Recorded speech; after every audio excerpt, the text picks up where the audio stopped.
assalamu aleykum bandiraɓe tedduɓe ƴeewoɓe Pinal TV on calminama sanne on jettama aywa en gaari e yewtere meɗen banggal cellal nden e yewtere banggal cellal oɗon gaɗane ɗum ley suudu meɗen télé Pinal TV bandiraɓe tedduɓe en fuu eɗe andi hono cellal orata jaƴatako nenno gurɗo du wajibi da ñande ñawi nenno sikke wala si ñaw wari wajibi cellal tewtete ɗum ɗon saabi c'est suudu meɗen télé Pinal TV joƴƴini nde ɗo yewtere jottoɗen dogotere e meɗen anduɓe ñaw anduɓe safari ñaw nenno so landodiren e mabɓe dogotere meɗen du jon en ande e faamu haaloɓe du ɗengal meɗen fulfulde laaɓgal tal ɓen ɗo woni ɓe jottotoɗen e wakkati fof seɓe landodira e muɗum eɗen tawoyaɓe fa e ley cuuɗi dogotoro maɓɓe eɗen noddaɓe garen ley suudu Pinal TV ɗo aywa hande noon e ley yewtere meɗen banggal cellal en tawoyi dogotoro meɗen mawɗo biyeteɗo docteur Yara fa e ley clinique makko nokku biyeteɗo Kobala Koura aywa ɗon woni ɗo gonɗen hande docteur Yara nangore yaafa nandore o dogotoro noon mawɗo e leydi ndi anduɗo banggal ñawuji kewɗi anduɗo du banggal safari on ɗon woni mo landodirten hande banggal yewtere meɗen nde ɗum ne bisimilla moɗon onon ƴeewoɓe Pinal TV ɗo tawa ɗon fou en cilminan dogotoro meɗen o joni assalamu aleykum docteur Yara. Aleykum salam Gor Diallo. bisimilla maɗa docteur Yara e Pinal TV wari fa e ley clinique meɗen ɗo hande landodirde e maɗa banggal cellal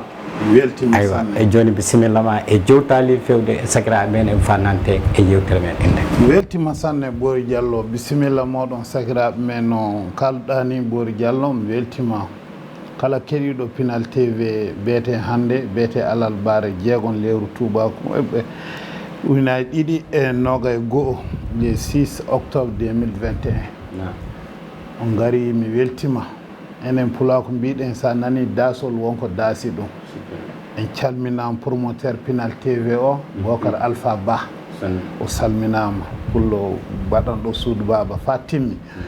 en calmina directeur moɗen o e an Bory Diallo e équipe maɗa warɓe Hamad Dikko e Souleymane Diallo e madame Fatmata Coulibaly mi weltima merci bisimilla maɗa docteur Yara hande e yewtere meɗen nde hande ana fawi e banggal ñaw keɓeteɗo e ndiyam ñaw keɓeteɗo e ndiyam ɗum ɗon woni hono ko kaleten hande e bandiraɓe ƴeewoɓe Pinal TV oɗo andi ndiyam yo hunde noon nde kuntireten haaji so ndiyam wala gurdam wala ka ndiyam ɗan wonko woni e ndiyam ko hokkata ɓi adama ñaw homo andi ɗum Allah e dogotoro en meɗen ɓe kamɓe woni anduɓe ɗum ɗon landodirten e dogotoro meɗen o hande ñawuji heeɗi e heeɗi woni keɓeteɗi e ley ndiyam docteur Yara mi weltima Bory Diallo bisimilla moɗon clinique meɗen Jamɓe ɗo Kobala Koura ɗo en calmini kala kaalowo ɗengal ngal ley Mali e caggal Mali sa yi en kaali haala ñawuji wala ñaw goto ñawuji keɓirteɗi ndiyam sabi sa nani cellal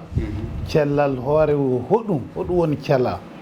kina neɗɗo tawe aɗa selli e calɗi ma aɗa selli e hakkille ma aɗa selli e jonde ma ndi la santé c'est un état complet de bien-être physique mental et social ɗum woni cellal ay hande hakkille ma e calɗi ma e jonde ma kina ɗe tati ciɓɓa so wiya alhamdulillah e won cellal fe sa celli e calɗi maɗi so a sellali e hakkille ma sella sa sellali eɗo jooɗiɗa sa selli so enɗam ma sakiki ma sella so takalemme ma sella donc ɗum woni cellal jaati sa yi en kaali o tem nafa mum woni hoɗum ndiyam sa ƴeewi ɓi adama fou l'eau constitue 70% du corps humain ɗum woni hoɗum neɗɗo fuu mo jiiɗa somo ɓi adama a tawan sa peesike mo ɗo woni fuu capan jeɗɗi donc so kiloye temedere a tawan kiloye capan jeɗɗi fuu ndiyam donc ɓi adama se mbawi wiide ɓi adama wala so wala ndiyam ɗum woni ko jeyata neɗɗo so tawi omo tuuta so tawi reedu makko an doga sen makko timma les balɗe seeɗa eri seeɗa a waylitanmo donc yadde dow temme o les maladies liées à l'eau ɗum woni temme o ndiyam en kaali constitue 70% ka iɗi keewi iɗi keewi ñawji keɓirteɗi ndiyam si ene mbiye eɗen ngaɗa ɗi groupe fou yogaji a tawan jarol ndiyan ɗan hoore sabante ñaw o yogaji a tawan ndiyan ɗan ɗo jooɗiɗo hunde wonde naata ley hen so ñawe yogaji a tawan ɗo joɗɗa hoore ndiyan ɗan weltito laata hunde wonde kasi so ñawe donc ɗum woni voie de transmission ngaji tan yogaji go'o fou a yaran ndiyan ɗan so tawi ñaw o ana hen fou a nangue a faami yoga a tawan ndiyam to ɗam maraka fa gasa wonko natto hen eɗen mbiya ɗum vecteur so heeɓe a faami yogaji du ndiyam ɗam hoore weltito latta hunde wonde kasen so heeɓe so non wori fou eɗen mbawi wadde ɗi classé fa ñawgaji sappo sappo ñawji sappo ɗi woni e leydi men enen ɗo Afrique de l'Ouest meɗen ɗo se mbi Afrique de l'Ouest e hirna ga faami arande mum fuu yo ɓuuɓal pali aha pali yo ñaw keɓirteɗo ndiyam kana hamni sa haalini sa firtaji famataki hono ɓuuɓal e ndiyam keɓodirta ɓuuɓal hono heɓirte ɓuuɓal sana heeɓe neɗɗo fuu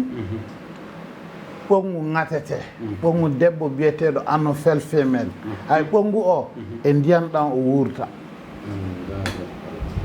donc ɗum woni honɗo ɓongu o wurta ɗo sa itti ɗon tan ɗum woni timmi ɓongu o tawatake toon hono so yimɓe garti so beeli e ɗum ɗo dawaji ɗi jarta ɗo so nokku o ɓeeɓi wajibi dawaji ɗi gartan donc ɓooɗi ɗi le ndiyam ɗan guuri pali woni ñawmu arande donc ɓongu wawa wurde caggal e ley ndiyam ɗan nenno si ɗan ɗo ndiyam wala ɗon tan ɓongu wala timmi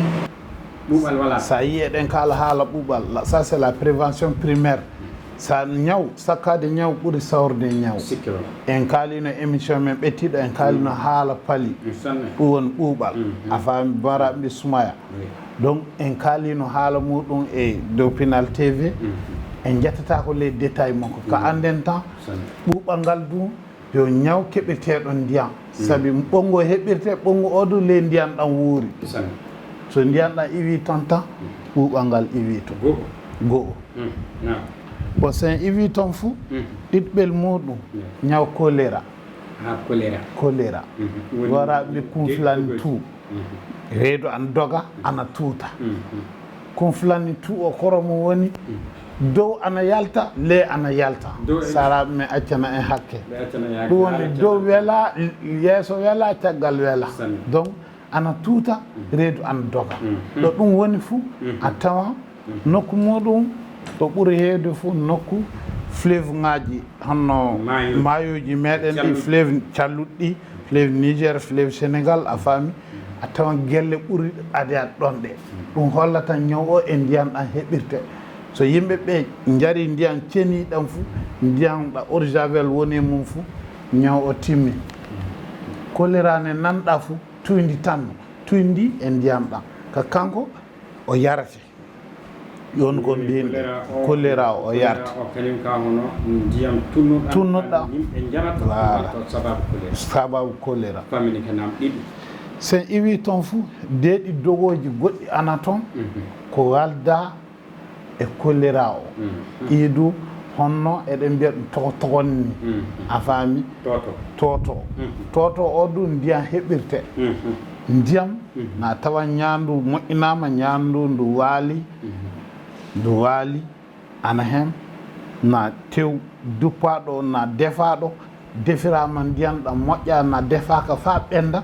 par ce que l'eau bout à 100 degré so yettaki 100 degré waɗama ɗum ɗo tan ƴakkama a tawan jomum reedu mum doga sakma sakiraɓe meɗen yahoɓe e laawi e voyage ngaji kayba ɗe kulle sanne kulle ƴakketeɗe ɗe defaka honno e tigaji gorni honno konkon worni a faami honno brochette yi gorni so aɗan ley mobile tan ñama tawan ɗon ɗo reedu mum dogan reedu ana nawa ƴiƴa ana wara donc ɗi ñawji dogoji fou c'est des maladies liées à l'eau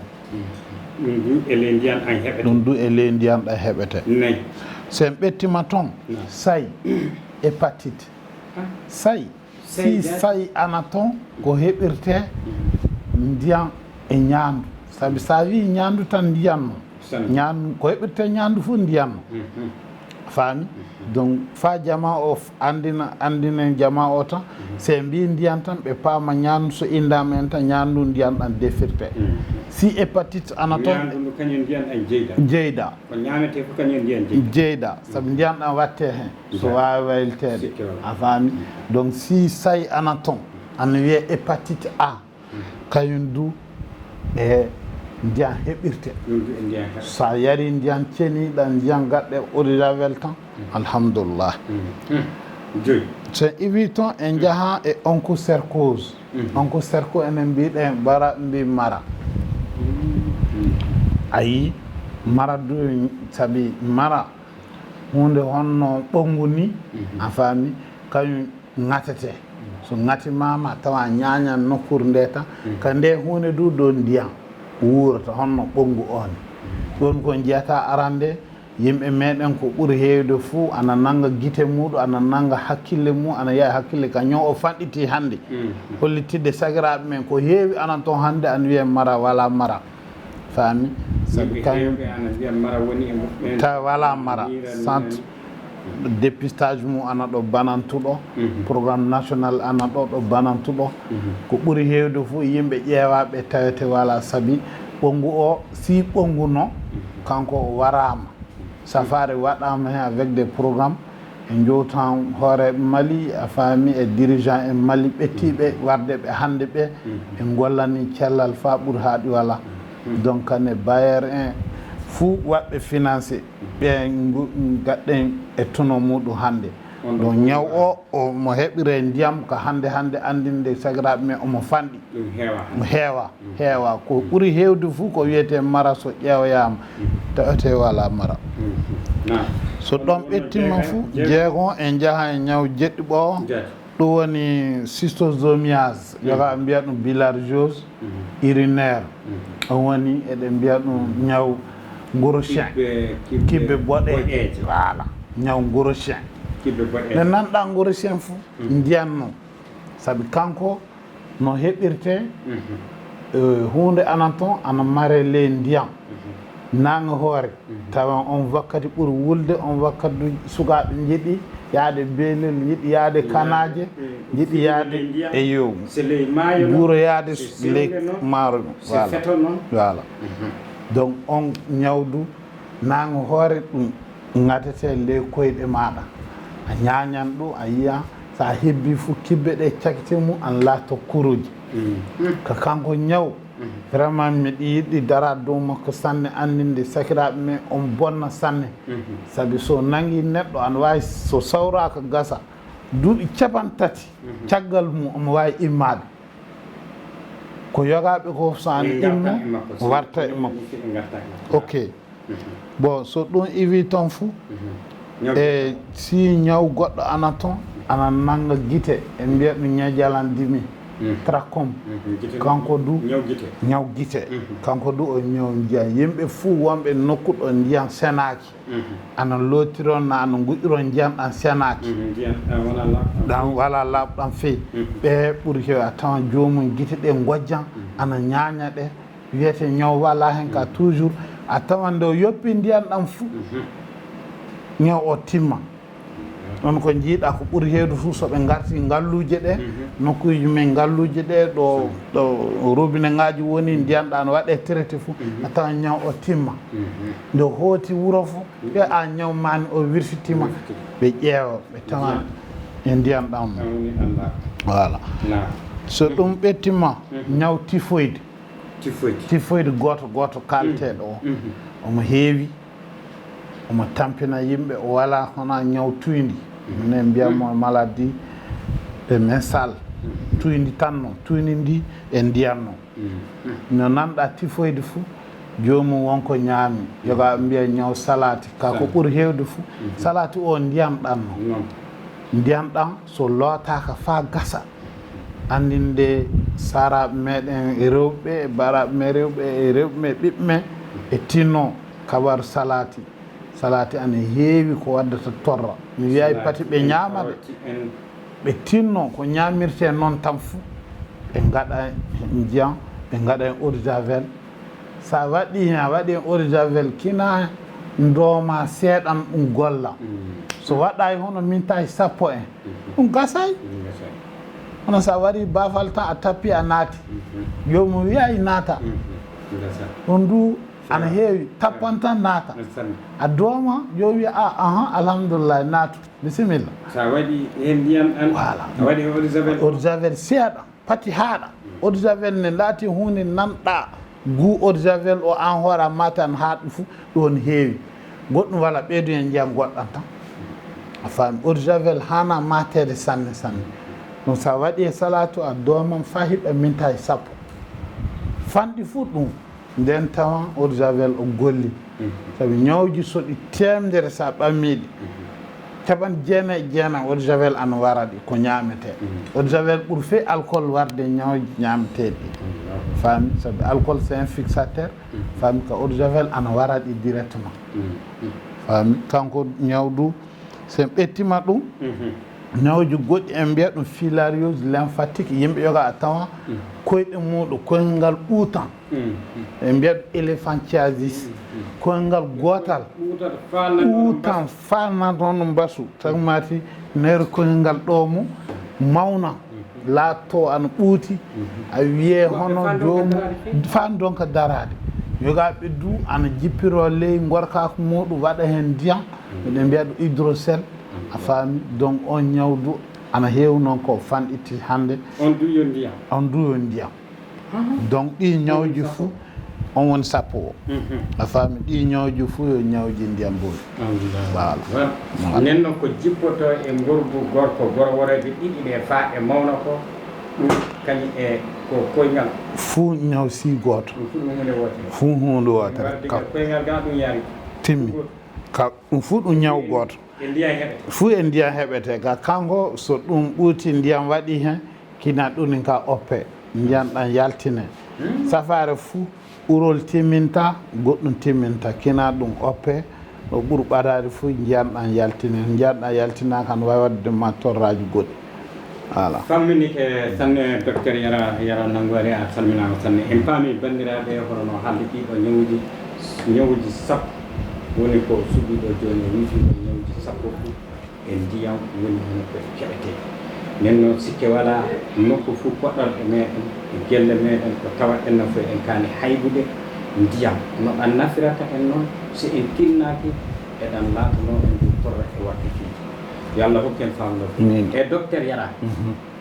e ɗiɗo ñawji ɗi kalɗa joni ñaw homo woni hen daa owo e ɗiɗo ñawji so ñawji goɗɗi ana daa goɗɗi daaɓata homo woni hen ñaw ko yimɓe kaani rentade e raɓugol muɗum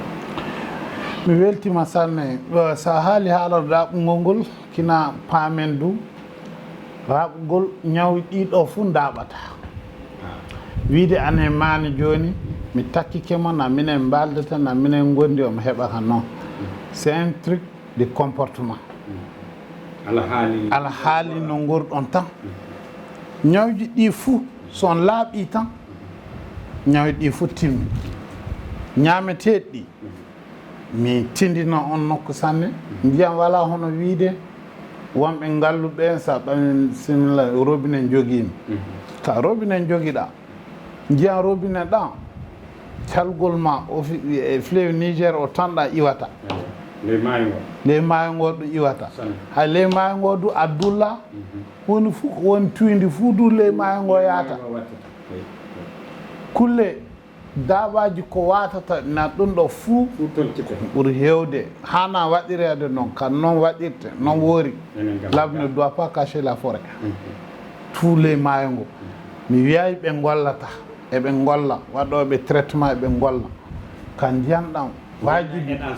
eɗan sawre e ɗan sawre gannoɗa sawrudete ni to ɗan sawrute to yetade galle ma ɗum du ana woɗɗi tiyoji ɗi wonko wolle majji kanji du donc wala wiide hono miɗo jogui ndiyam robinet tan mi sawrata ndiyam ɗam ɗo addirta ɗen tafa yimɓe wonɓe Bamako ɓe anda ngalluji meɗen Bamako ɗo tawa aduna o fuu ɓe anda fe ndiyam robinet ɗa an han sawrede a hana ɓamde ɗan tan mbiyaɗa yara a waɗɗa hen eau de javel voilà ɗan seni mais ɗan eɗen wawi tawede e ɗan tunni ana wawi tawede wonɗo tiyo seeki tuyndi ana naata hen eɗen fanga nokkuji ɗum e go'o muɗum so a ɓami ndiyam ɗam ley siyo gatta o siyo o dukina tawe ana laaɓi to ɗum iwi to eɗen hani siwtede ko heewi siwtata kon ndiyam sen kaali ɗon en kalna sagiraɓe men ɓe kosam ɓeedo kosam du ana hani siwtede kosam du ana hani siwtede sabi ko heewi an tawe mum wala wiide hono ɗan iwi to na ɗan iwi to kosam saɗa yara ɗan ɗan hani siwtede an siiwe fa ɗan gasa ɗan defe ɗum wajibi hande pour que saabi cellal gonɗe e muɗum cellal ne sa naati so wonɗo poɗɗa fuu wara ay ndiyam ɗam ley dokka ɗo gatta ɗum ɗo ndesata ɗam so looneno so bargorno ndudu ana hani senede so tawi fey jogiiɓe forage ngaji e ɗum ɗo bargoji mawɗi bargor ndu ana hani lootede jogaji a yiyam bargoye duuɓi sappo iɗi loote bargoye lobbi ɗe ana hani lebbi tati lebbi jeegom fuu darna ndiyam ɗam fuu naata neɗɗo ana wawi natude ley maru loota ndu hankandu fa gasa a faami lallitan ndu bargor ndu leymu ana wawi tawirede ndiyam tawa a won forage mais tawa wakkati fof sukaɓe ma rewɓe ma koreji ma reedu mu an nawa ɗum a tawan ndiyam ɗan jaati woni ko laaɓa mais docteur Yara ɗo joni ɗo wajibi ko nandaroɗen ɗo seeɗa sa ƴeewi forage ngaji gonɗi ley guelle meɗen kiraduɗi ɗiɗo sato ngaji ɗi garate ɗi udite wiye genni ndi heɓi ndiyan ceniɗa e nenno forage o ana wawi wadde duuɓi tati nayyi a min kam yiyata nan loote non no mbirɗani non ɗum woori ay nenno so ɗum lottaki wajibi an jarawo ndiyan ɗan a sawran a sawran kamɓe jogiiɓe ɗum ɓeedu wonɓe ton golle mum ɓeedu anan kaani lootude ɗum hitande fuu au moins laawol gotol ɗum loote andu pati wi kammat ɗum forage tan ɗum ndiyan ley leydi l'eau souterraine ɗum ndiyan lobban kina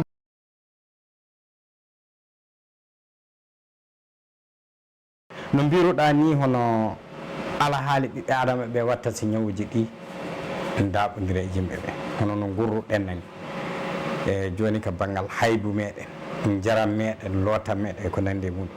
mais ñaw choléra ana e ñawuji sappo ɗi kiisiɗen nani wiyama ñaw choléra hono muɗum yawde raɓude fuu wala ñaw choléra o Allah dande sarre muɗum mo yaawi raɓude mo yaawi du heddorade kanko somo hono raɓirta kanko du e comportement o mi weltima sanne aɗanni ɗaɓol joni minen ko mbiyata raɓude e dogotorako a faami walda sanne a faami des maladies contagieuses ko an mbiɗa ko minen e terme technique des maladies contagieuses min mbiyata ɗum woni sa ɓattima joomum ana wawi heɓudema ñaw choléra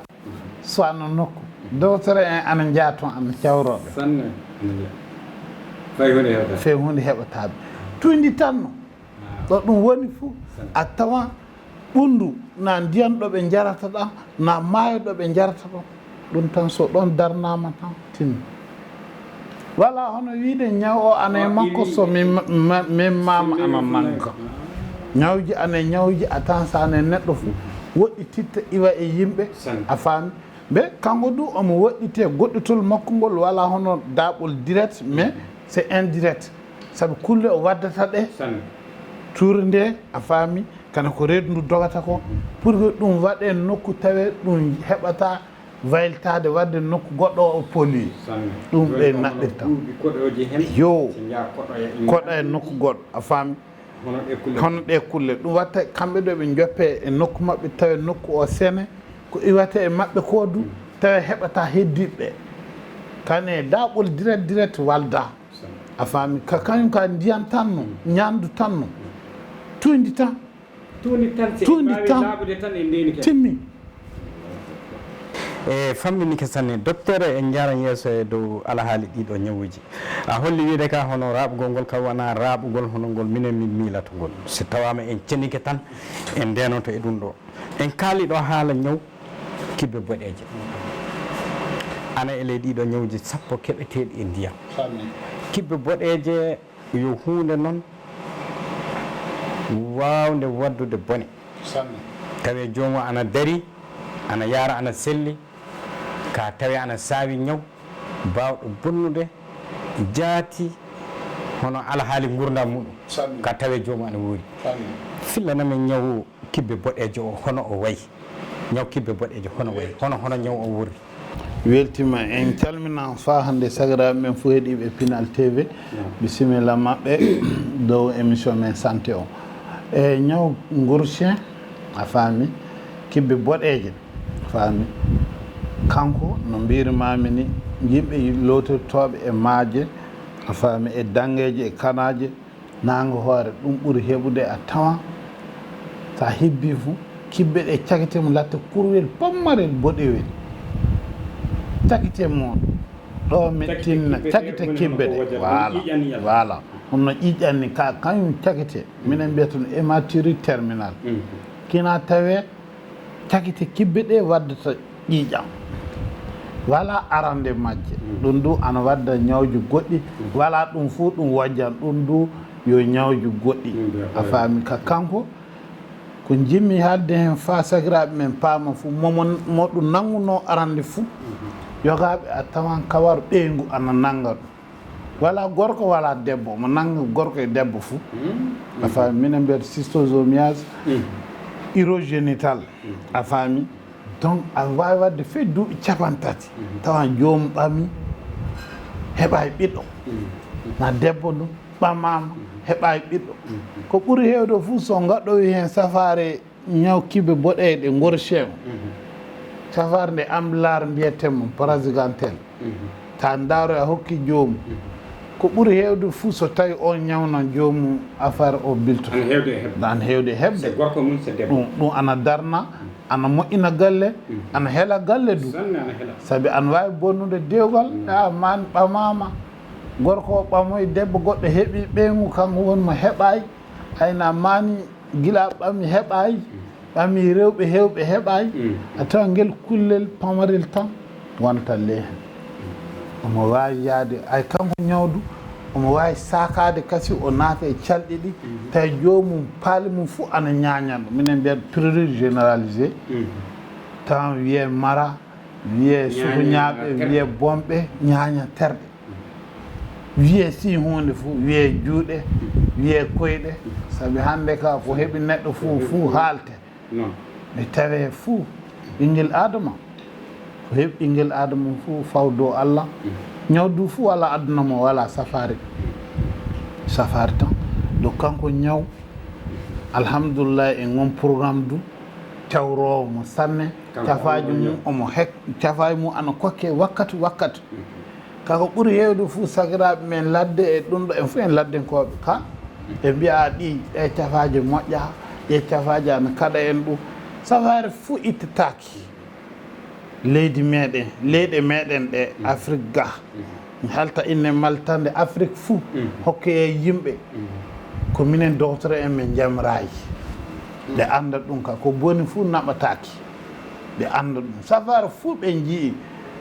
e relais en e jonsare en e ASC en e sescom e DTC en e CCRF e direction régionale direction nationale ɓe fuu kawrta hen tawi ɗum fuu ɗum waɗama essayé ɗum andama torra wala hen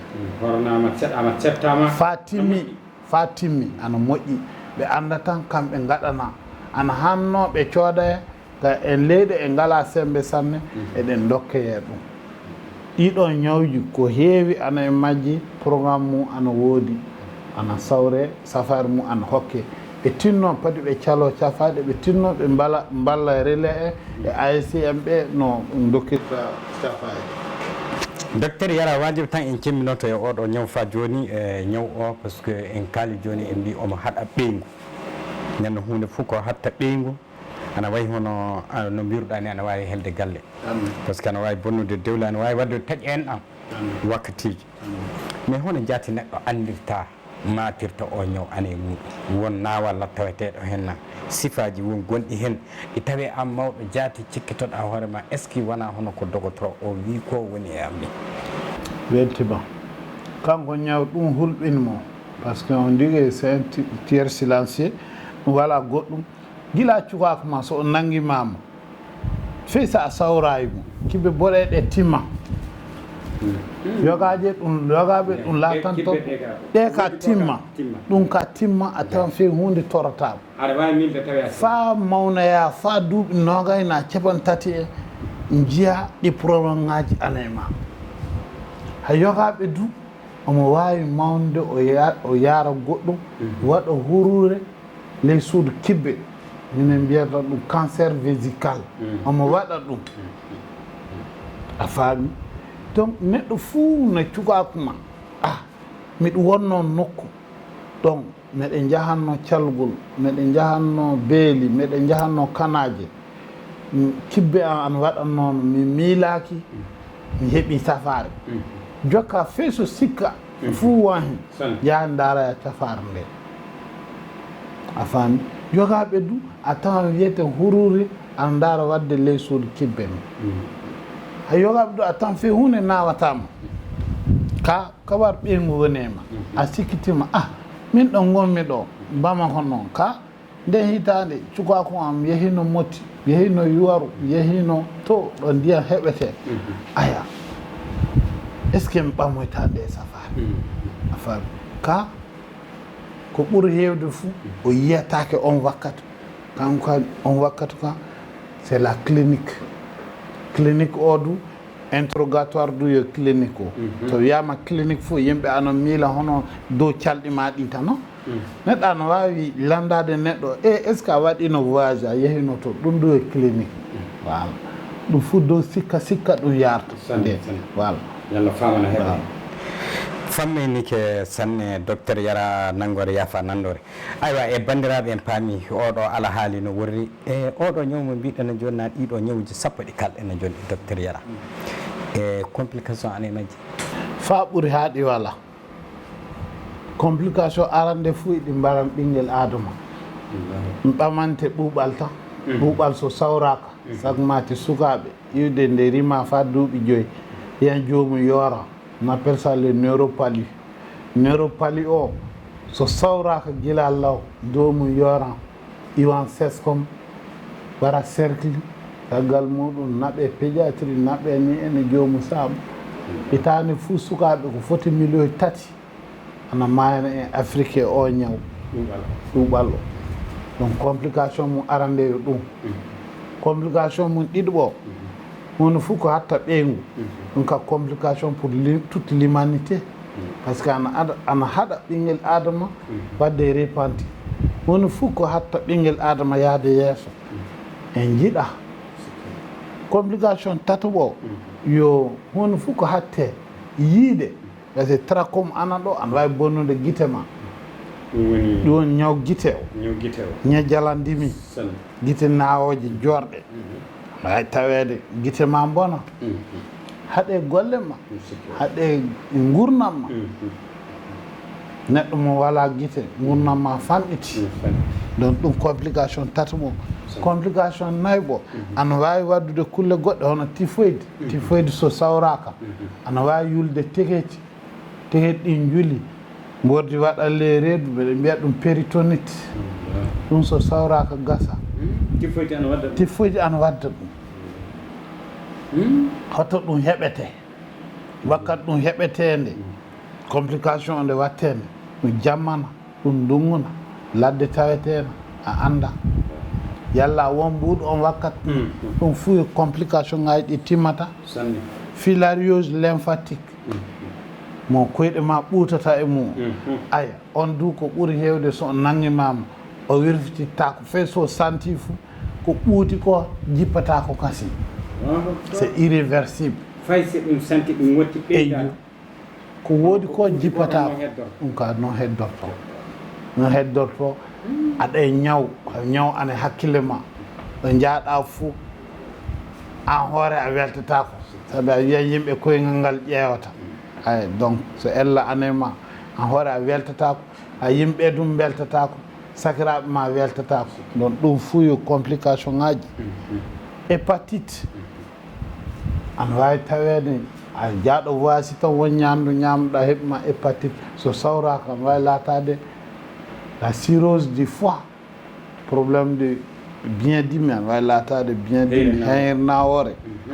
so sawraka fa gasa heyre nawore ne eɗe andi fuu no on fo ana andi no saktirto ɗum fuu yo complication ŋaji ka tawe tan kulle ko tiiɗa ko kalte wala e mum a faami ana wawi hisinde ma ɗe kulle famminike sanne en paami joni hono tiiɗallaji cakkitotoɗi e ɗiɗo ñawuji sappo keɓeteɗi e ndiyam en paami ñawuji ɗi en paami du no alhaali ñawuji ɗi gori ɗiɗo ñawuji du en paami ɗi fuu goto goto e majji ana wawi yaadude e yonki na ana wawi bonnude gurdam ɓi adama fay somo heddori yonki o nen noon sikke wala e wattande ɗum hakkille docteur Yara hono gatten sen ndeno ɗenna e ɗiɗo ñawuji sappo jogui ɗi torra keɓeteɗi e ndiyam ɗi faygu minen ka min milta ɗum ka feydu yalla ne woodi hono min gatta sene ndeno e ɗum neɗɗo watta se reeno e ɗe kulle jo alhamdulillah en calminan fa hande sagiraɓe mi heeɗiɓe Pinal TV min docteur Yara jaraɗo wurgo kilamu Keyma Sina miɗa salminan fou e ɗi ñawuji ɗum jaati waɗi so ɓamde o thème hande eɗen mbawi hisade ɗi dow laaɓal tan laaɓal tan ka laaɓal ngal wala wiide hono min tan mi laaɓi non kina laaɓa ko ɓornotoɗa laaɓa ko ñamata laaɓa ko jarata laaɓa ɓe gonduɗa ɓeedu laaɓa galleji takkiɗi ma ɗi laaɓa galle ma laaɓa rewɓe ma laaɓa golloɓe ma tiiɗa e nden nokkure golloɓe ɓe ɓiɓɓe yimɓe noon yimɓe gaɗana golloɓe hakkille golloɓe ko heewi ane mum a tawan ɗo walta sa ƴeewi ƴeewatako ɓe tinnoɓe ƴeewa gollo ñandu rewɓe ko ɓuuri hewde fuu golloɓe gollata golloɓe ɓe ekkitaɓe c'est simple so jomum wawa ekkitineɓe so jomum wari gollowo maɗa a joho golle na a joho ɗum ko laati fou ekkitinmo laaɓal so a laaɓi gollowo ma laaɓi jon suudu ma laaɓi sukaɓe ma laaɓi deene mon laaɓi alhamdulillah on keɓan ɗi ñawji fou keɓata o ñawji kalaɗo ɗo ɗi fou keɓata kaɓe tinno golloɓeɓe ɓe maraɓe e ekkitinaɓe laaɓal kamɓe hoore ɗo ɓe leltoɗo ko heewi ane golloɓe ley ngalluji ɗi fe arkilla ɗo wala donc ɓe tinno sakiraɓe men ana dow meɗen fou on est tous interpellé ɗum ka recommandation en fort tinno golloɓe ɓe marda ɓe anda ɓiɓɓe yimɓe noon ɓiɓɓe enɗan e men sakiraɓe men ɓe maraɓe ɗo ɓe mbalta ɗo ɓe laaɓal mum kamɓe gondi o ƴiƴan hoore worta dande ƴiƴan hoore worta dande so gollowo laaɓa fuu ko moƴƴinta ko laaɓa an o hokkataw ɓiɓɓe ma o hokkataw sakiraɓe ma o hokkataw donc gollowo tinne laaɓal wala ko heewi laaɓal ittol kalsi ko heewa he ndiyam mbiɗam ɗen ɗam eau de javel ana waɗa litre goto fof toɓɓe tati so 10 litre kuyeere mawɗo o goto so ɓurnuno jettoɗa agent hygiéne en gara gaɗa ɓulli ɗi traité ɗum ka wala ko tiiɗi ko heddi ko sabunde ana junguma saɗa ñaama nde jaltuɗa ñeguere loota juuɗe ma sabunde ɗum ka woni beaba ɗum ka santé ɗum ka gurnan jaati no yarta ɗum wala wiide oɗon ñaw gila ɗiɗon ñawji ko heewi kalaka ɗum woni toon hande ko jeyata ñawji ɗi kewɗi mum timmi fou wala so ala laaɓal ngal pati yimɓe mbiya nde hunde wajibi minen nokku amen wajibi min fuu min lootidan min fuu min lootan juuɗe amen ɗum ɓawla ko ɓawli ko barke woni hen yimɓe cela de mo selal fuu mayan law Allah warta neɗɗo de mo selal ɗum fuu mayan law ça c'est clair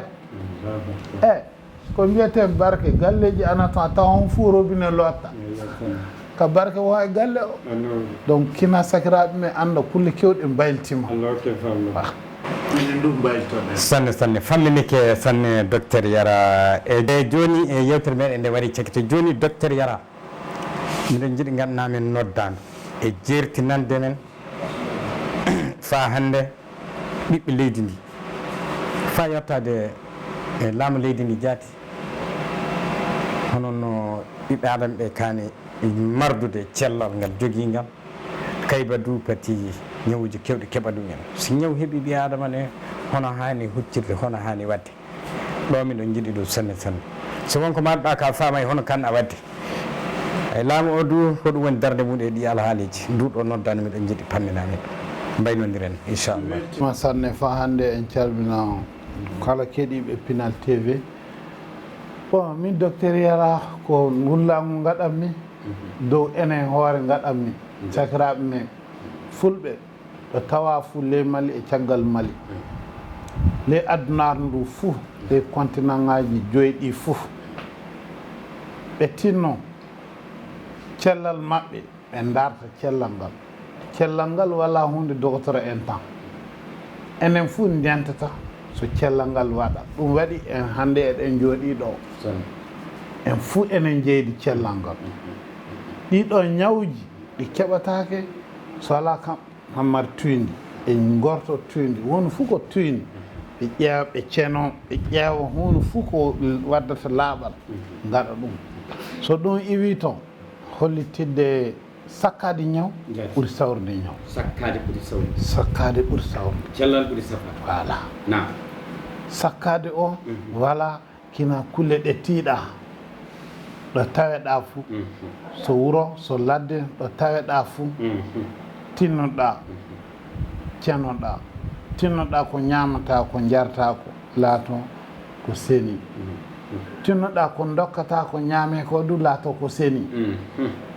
so tawi kosan cottata so tawi ñamdu cottata tinnoɗa andu golla golle ma o fa laaɓa bon autorité la Mali o eɗen jowtaɓe sabi Mali tan heeɓi hande alhamdulillah sous région men o e gon sescom ngaji ujunere eko fawi sescom fonctionnel tout dowtoro moƴƴinama de ɓe mbiya moƴƴintake fa hande ka tinnoɗen ko laamu o moƴƴini fuu enen ni jeeyi kina gaɗe enen jeeyi ko heeɓi neɗɗo fuu pati immoɗa cawroya hoore ma pati immoɗa mbiyaɗa yaha nokku tan coodoya safari ƴeewa ɗo ɓuuri ɓadade ma fuu gila e wakkati ɓurɗum ɓadade jaaha law hande alhamdulillah laamu Mali o yettude ɓe fa hande e programme ngaji ɗi ASC en go ASC wala sola agent de santé communautaire ɓe gelle ɗe fuu hande kamɓe goni damal sous docteur hande eɓe jogui poɗɗe eɓe jogui ko heewi eɓe jogui faamuji e relais en du go en jowtan ɓe sanne kamɓe goni golloɓe fa naawi kawar cellal gelle ɗe fuu gon relais en so ɗum iwi toon sescom ngaji go so sescom iwi CCRF won hôpital région ngaji fa yettade hôpital ngaji national ngaji en jowtanɓe fuu ka wullago arande ngo wullago dow galleji ɗi hoore ley galleji to enen join en galleji e rewɓe men e inniraɓe men e baraɓe men rewɓe fo un changement de comportement mbayliten alhaali men nde hunde ni waɗirten noon way en fof ladde jeeɗe mais so wayltima aduna wayltima neɗɗo du waylto wala wajibi nde hunde ni tan wurno kina mi waɗano maladie lié à l'eau iɗi keewi sappo tan ɓamɗe ɗum woni ko heɓirte ndiyam iɗi ɓurɗum heewde ko alhamdulillah se mbalti en mbawi wadde laaɓalle golleji meɗen e galleji meɗen e jonne meɗen ɗi ñawji fof keɓatake en ndento e majji. Merci beaucoup docteur. Aywa e bandiraɓe tedduɓe ƴeewoɓe Pinal TV ɗum ɗo wonno ko kebdunon en docteur Yara hannde en paami hono no wiiri ni ñawuji ɗi keɓeteɗi e ndiyam en ɓami ñawuji sappo en kaali e dow alhaali majji. Aywa nenno du ko haalani en kanɗen no wadde so ndeeno ɗen e ɗiɗo ñawuji cellal ɓuri safare sakkade ñaw ɓuri sawrude ñaw ɗum ni en nani ɗum en paami wala ko heddi so wona yo Allah hokku en fof faamu lobbo jokken e ko dogotoro e meɗen ɓe kaalata ko seɗen jiɗi heɓde cellal tinnoɗen e cenam kañum woni yaya cellal hono cellal orata jaɗɗatako yo Allah hokku en faamu lobbo bandiraɓe tedduɓe ƴeewo Pinal TV ɗum ɗo wonno yewtere meɗen cellal hannde ley Pinal TV ɗo en calmini docteur Yara o mo tampata haɓata e tawdede meɗen wakkati fou hokkude en oɗo alhaali saabi ɗum yo moƴƴere mawde wona wajibi aywa vraiment eɗen jettamo sanne e dow majjum bandiraɓe en kaddi ɗo e yewtere meɗen nde hannde eɗen dokkodira sarti ɗo wakkati goɗɗo inchallah.